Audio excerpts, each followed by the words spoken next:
Hi, I'm Zoe. I am an Aussie mum who has just moved to London. And this video we're going to talk about all the different areas that we have explored in South London so far. So we did a lot of research before we came about the different areas, and the main factor for us choosing South London was because it was more affordable than North London. We knew that we would only be on one income for a little while we got everything set up. So we knew that we had to fit within our budget. So so we booked an Airbnb in South London. We're currently situated between West Norwood and West Dulwich. And this video is going to talk about the different areas that we've explored so far and all the pros and cons for each place. So if you are planning to move to London, this might be useful for you. I know I watched hundreds and hundreds of videos on YouTube about the different areas of London. So hopefully it's helpful if you're thinking of moving to this area. And yeah, let's get into it. Oh, first, coffee. I need a coffee.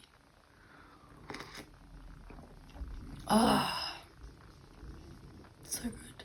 I will also include some footage that I've taken of each of the areas, so you can get a feel of what they're like as well. So it's not just going to be me talking and yapping on, so hopefully it's interesting. And yeah, let's get into it. So the first place that I'm going to talk about is West Dulwich. So it's probably our closest little village that we're staying near at the moment, and it's super cute. It's got cafes, restaurants, there's a deli, there's a bakery, there's a Tesco Express. So it's probably not ideal for like a full big grocery shop, but like you can just pop in and get what you need each day or every second day. There's a beautiful little bookshop, which we love. There's a health food store. There's like an Italian shop that has like all Italian products. There's a vintage store, a St. Christopher's, which if you're from Australia is kind of like a Vinnie's. Yeah, it's really cute. It's got really good transport links. Well, there's West Dulwich Station, which isn't actually in West Dulwich, where the little village area. It's another this kind of surprised me. So it's another block or 2 blocks walk to West Dulwich Station. So that's something to keep in mind as well. So it's not super well connected in terms of trains. It's an overground train in West Dulwich, but plenty of buses and really easy to get around, even just walking. Everything's really close here. So in terms of parks, outdoor space, there's Bel Air Park, which has a really nice kids playground, lots of space for dogs to run around.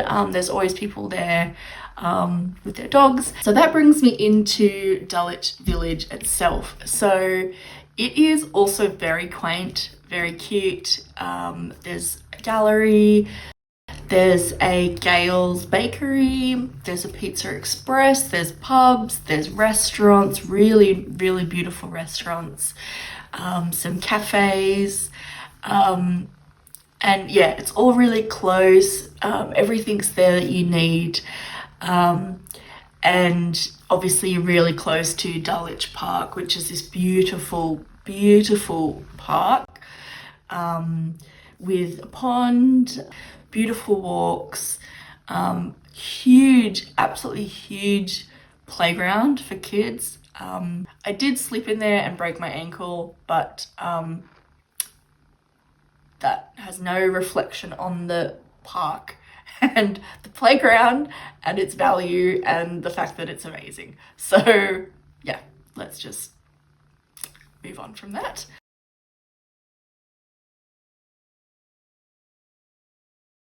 The next spot is East Dulwich. So I was a little bit surprised based off before we came, we looked at, we looked at the maps of the area. We tried to gauge, how far everything was. East Dulwich is actually quite a lot further from West Dulwich and Dulwich Village than I expected. So it's a good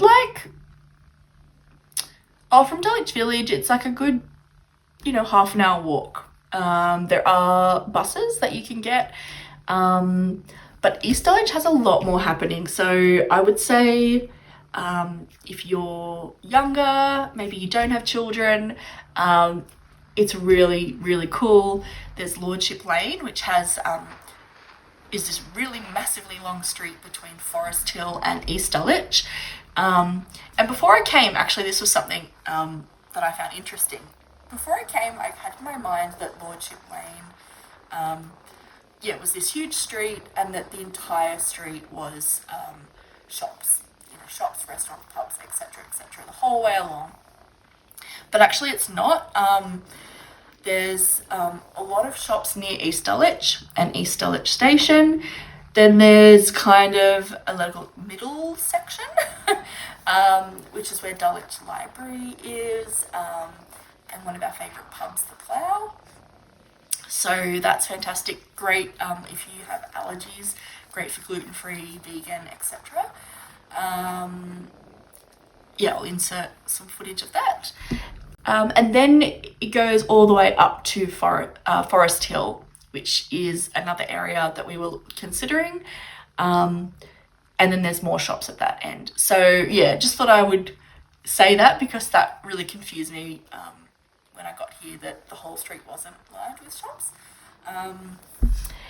So East Dulwich has a lot. There's a picture house, so there's a cinema. There's huge amount of restaurants, cafes, gelato store, grocery store, fresh fruit and veg.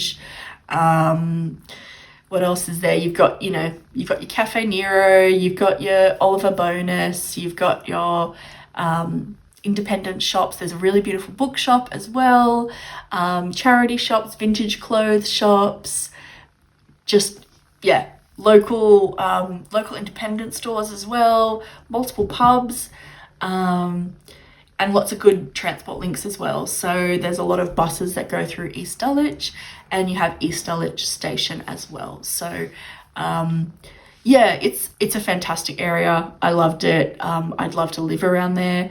We did look at some flats around there, but it's quite expensive for what you get compared to other areas in the south. So that's that one. So next one is Forest Hill. So Forest Hill was probably on the top of my list actually before we got here. And I was quite surprised when we went there, once we landed, that it wasn't what I expected. So it was a little bit more run down.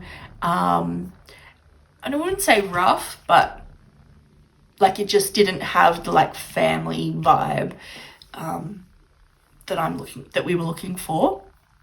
So it kind of was very quickly moved off our list of places that we were looking to rent. So just putting that out there. I'd watched a lot of videos on Forest Hill and all of these places, shorts, full length videos, and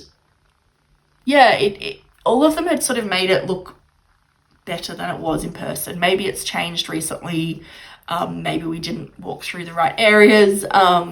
We were only there for a short time. So, but it just straight away we were like, oh, actually, no, this isn't for us.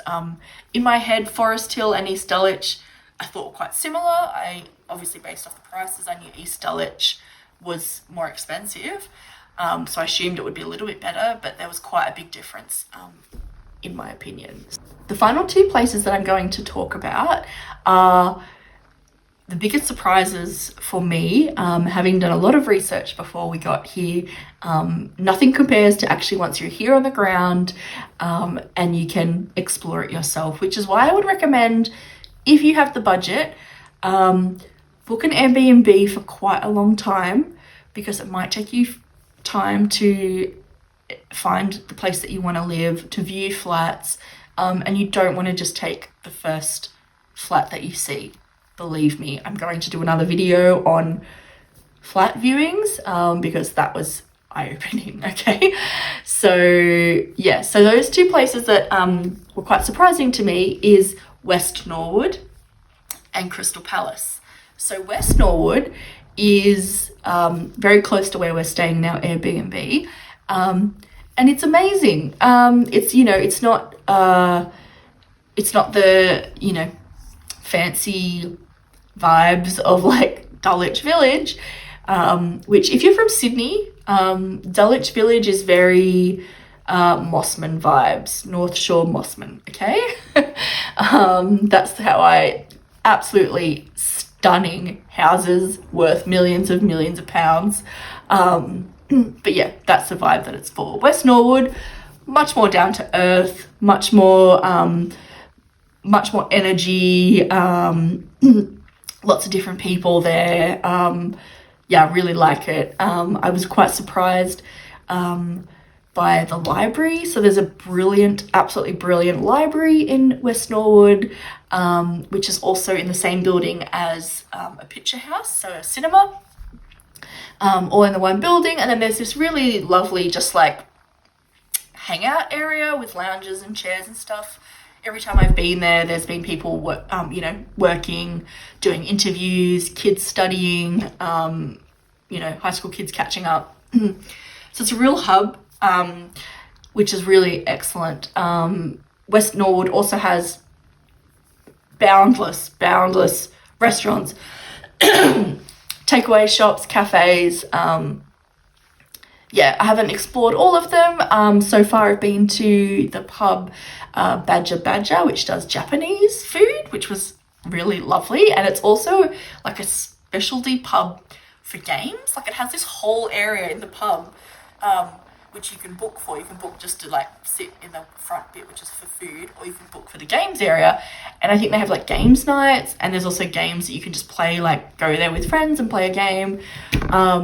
And there's someone that works there literally like can teach you how to play the games. So like amazing. Definitely want to explore that on a date night when we don't have our toddler with us, because having a toddler makes everything so much more difficult. So yeah, West Norwood, love it.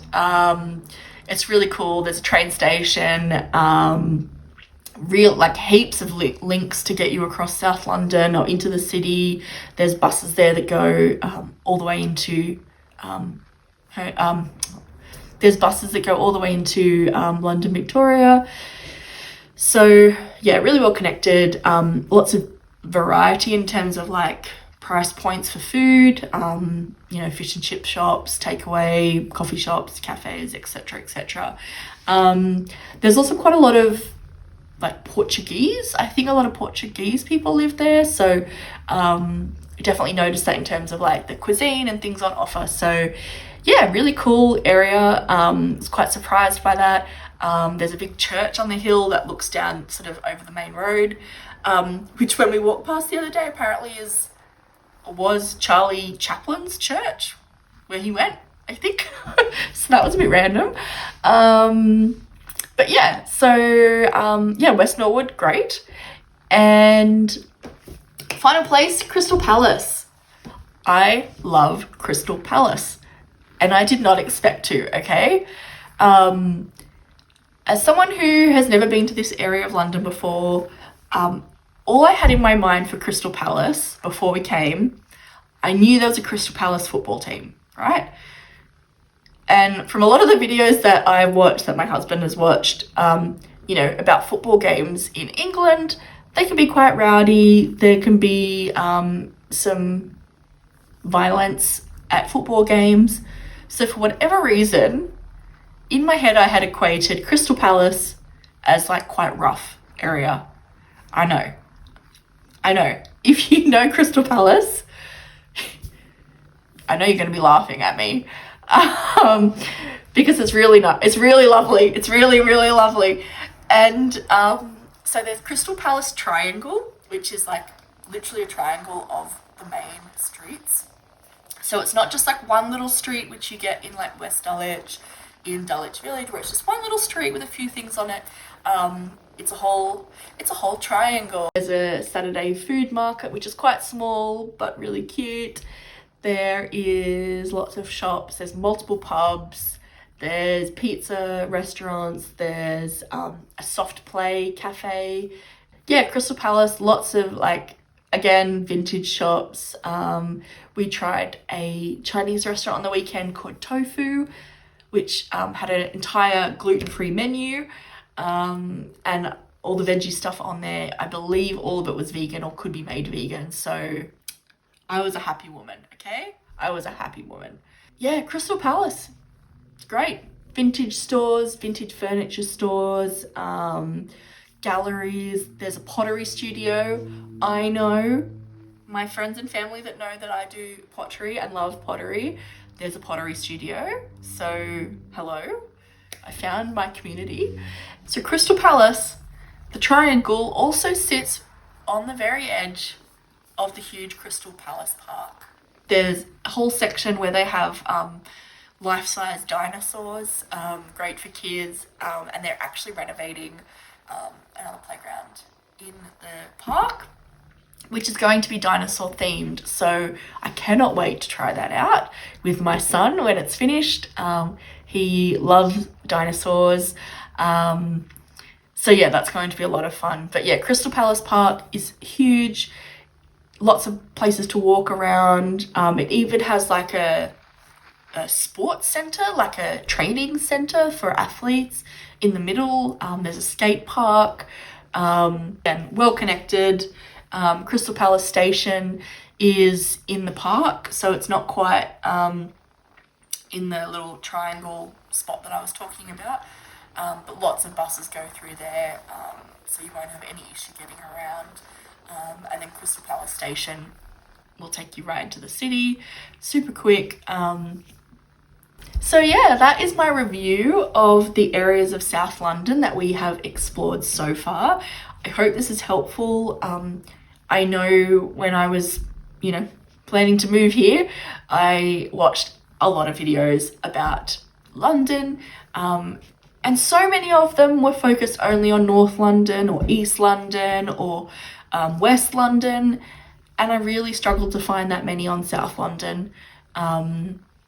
Maybe people want to keep it a secret, maybe. But yeah, fantastic area. Lots of different spots for sort of young couples, young professionals, families, that kind of thing.